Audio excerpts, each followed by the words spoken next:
fellow countrymen and women, gentlemen of the media, welcome to this press conference. Kindly permit me to make some few remarks on the recent ruling of the Supreme Court, the highest court in Nigeria. Alright, my correct people, this is not the video where all of us don't wait for since Genesis. I will allow you guys to watch the video, but I want to make you know something. Say Peterobi and Datti Baba Ahmed, now them be the most pained Nigerians because now their mandate now them still so. He said by legalizing an illegality founded on forgery, on identity theft, the Supreme Court simply postponed the revolution. Both INEC and the judiciary has referees shifted the goalpost in the middle of the game. I thank all Nigerians who believed in what is now a revolution postponed. I assure all Nigerians that this is not the end. I will not give up on the quest for a new Nigeria that is founded on character, competence, integrity, compassion, and rule of law. Make a allow and watch the video. Like this video, I'll be right back. The ruling of the Presidential Election Petition Court. That judgment has since been delivered as scheduled. The leadership of Labour Party has already pronounced its position on the judgment. As someone who has previously benefited from the rulings of the Supreme Court on electoral matters, I have, after a period of deep and sober reflection, decided to personally and formally react to the recent judgments as most Nigerians have. Because we are confronted with very weighty issues of national interest, I will speak forthrightly. As a young student at CKC Onitsha, we were taught values and admonished to always choose harder rights instead of easier wrong. Certain legal issues aside, the Supreme Court exhibited a disturbing aversion to public opinion, just as they abandoned its responsibility as court of law and policy.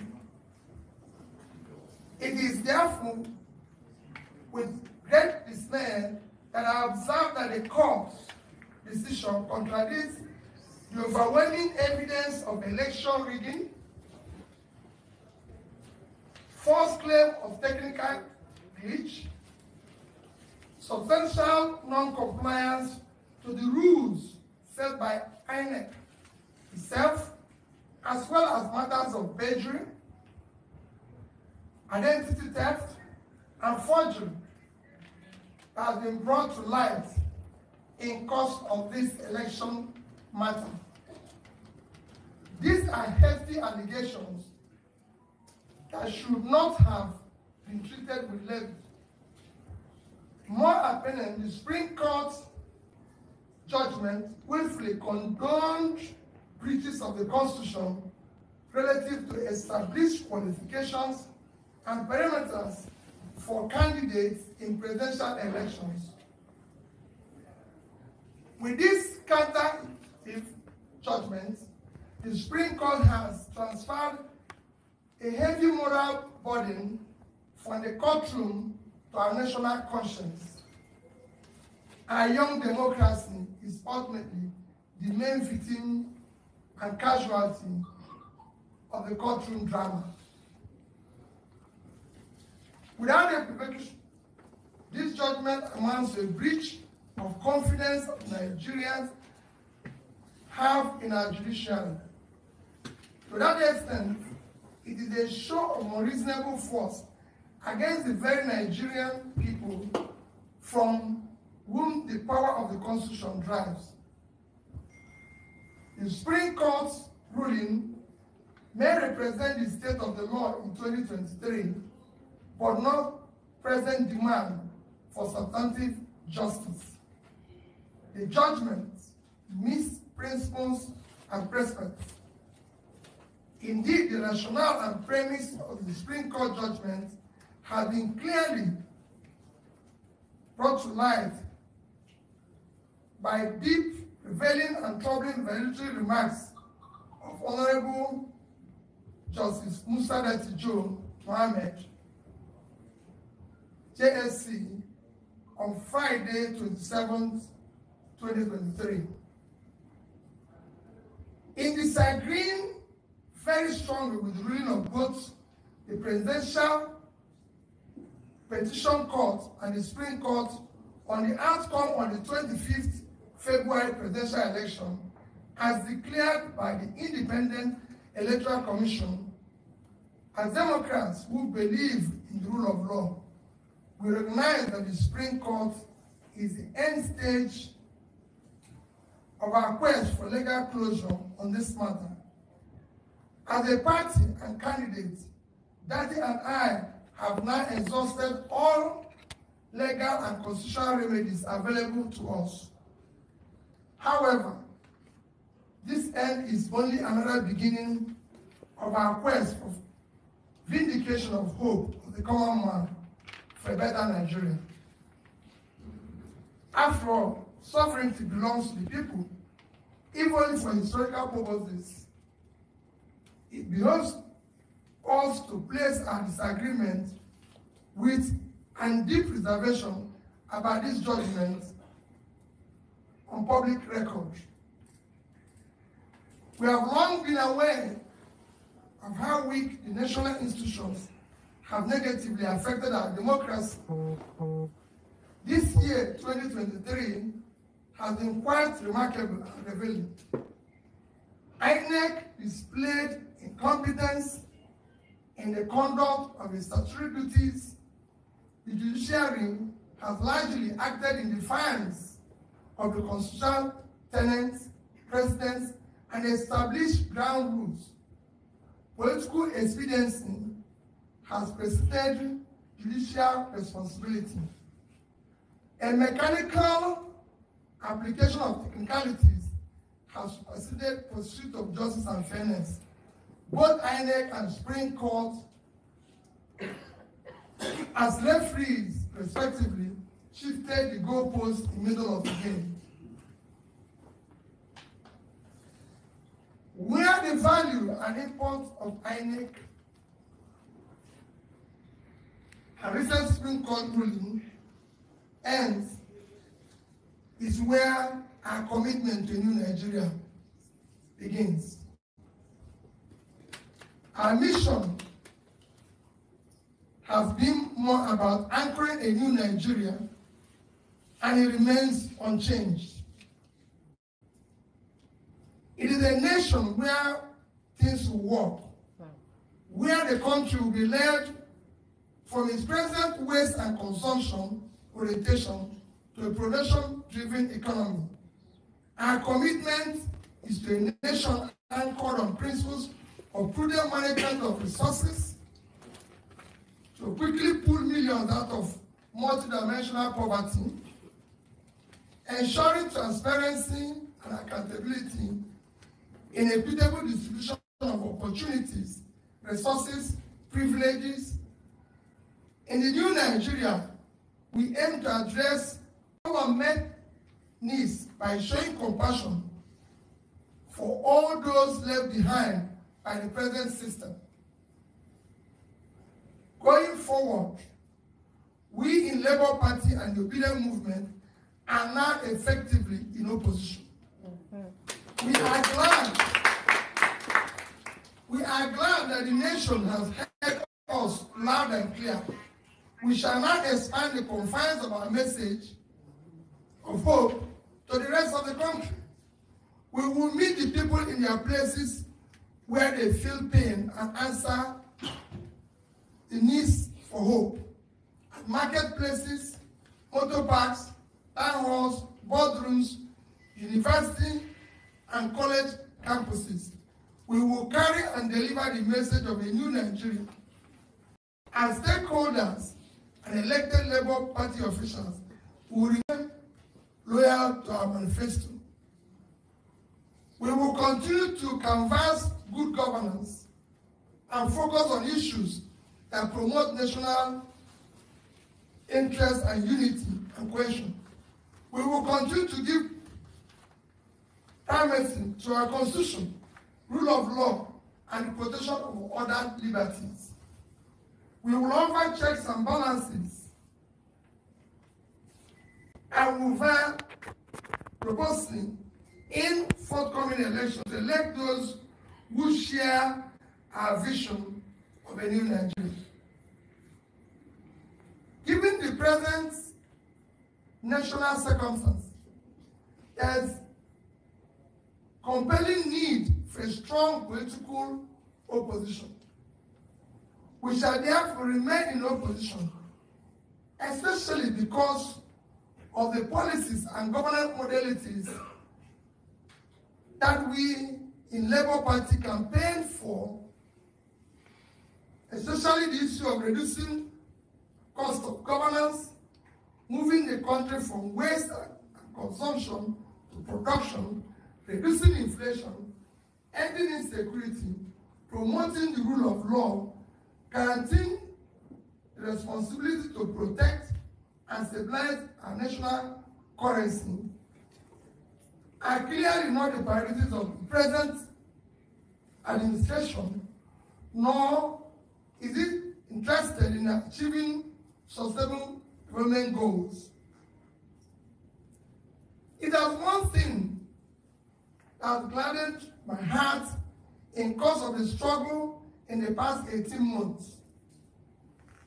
It is the passionate desire of our people, especially young Nigerians from across ethnic and divides, to construct a new and restructured Nigeria that will work for all Nigerians. The goal remains the light and abiding inspiration. Finally, I thank all Nigerians who believed in what is now only a revolution postponed. We deeply appreciate the unalloyed, non-partisan moral support millions of youths and ordinary Nigerians across ethnic, religious, geopolitical divides have continued to give Datti and I. We extend our heartfelt gratitude to Nigerians who have supported this mission from the onset. We salute the leadership and members of the Labour Party, the Obedient Movement, the Obedient Presidential Campaign, Nigerians in diaspora, support groups, and all people of goodwill who worked diligently and hoped for realization of the beginning of new Nigeria in this election cycle. Nigerians who supported our cause have done so out of patriotism and their sincere conviction that our nation requires and deserves dedicated and visionary leadership who will lead Nigeria toward a brighter future. The energy and dedication of Nigerian youth and obedient movement have been simply amazing. I appreciate and salute them. I want to assure them that this is not the end of our journey, but in fact, the beginning. Nigerians heard you. The world have taken note and will not forget easily. We shall endure, persist, until we reach our destination. Because new Nigeria is our destination. A destination is not an event. We thank, in a special way, our legal team. We also thank other statesmen whose wise counsel were immeasurable. To them, we wish to state unequivocally that this judicial outcome, an obvious misinterpretation of substantial justice, has by no means foreclosed realization of a new Nigeria that is possible. On personal note, I take pride and express gratitude to those who share our vision, who have exhibited rare courage to challenge the nefarious system, the genuineness of individuals, identities, and their defining and qualifying particulars up to the highest extent allowed by law. Nigeria holds out hope of infinite possibilities leading to a desirable greatness. I remain consistent in my belief of a possibility of a new Nigeria built on character, competence, capacity, compassion, integrity, respect for the rule of law based on justice and fairness. So guys, Peter Obi spoke very well. He made the judiciary to know that they are not just compromised, but they betray the trust that Peter Obi have for the institution. Don't forget that Peter Obi is a beneficiary of the judiciary when he reclaimed his mandate then as the governor of Anambra State. And the same scenario played out in the presidential case and even tendered more evidence that is shocking. Evidences that the constitution is against, but the Supreme Court, they betrayed Nigerians all because of the dollars Tinubu promised them. When Peter Obi made known through his speech that we are now opposition, this should ring in the ears of Tinubu that obedient and well-meaning Nigerians are against his government because his government is known to be fraud, corrupt, mandate-snatching government, and you know that anyone that steals someone else's properties, that person can never make good use of it. So nothing good can come out from this APC. If you are expecting anything good to come out from this APC government, Oyo is your case. In addition, guys, Peter Obi said that the obedient movement struggle is a revolution that has only been postponed. My people, that talk alone is a message, is a clear message if you are wise, if you understand, if you can assimilate very, very well. He is not only saying that the obedient will one day take back their country, but to know that the only way to take back Nigeria is through revolution. Now, Peter Obi said that he will not give up on the quest of a new Nigeria, and that makes me think he might run again come 2027. I'll be waiting and I think. I beg, make a talk for the comment section. But many Nigerians are not happy about it because some came down to Nigeria to vote. Some were even injured, some even lost their lives, some even, some were disenfranchised. Their vote did not count. How about Nigerians that are in the country? Many would have given up on the election. After all, their vote will never count. And lastly, before I end this gist, Peter Obi said, all Nigerian institutions are broken. That is why the Obedient and Labour Party must continue to work together to educate and mobilize people to work for a new Nigeria that is possible. Alright, my correct people, so this is where I'm going to end the gist. Please like this video and keep following Gist Estate for more gist. Until next time, bye for now.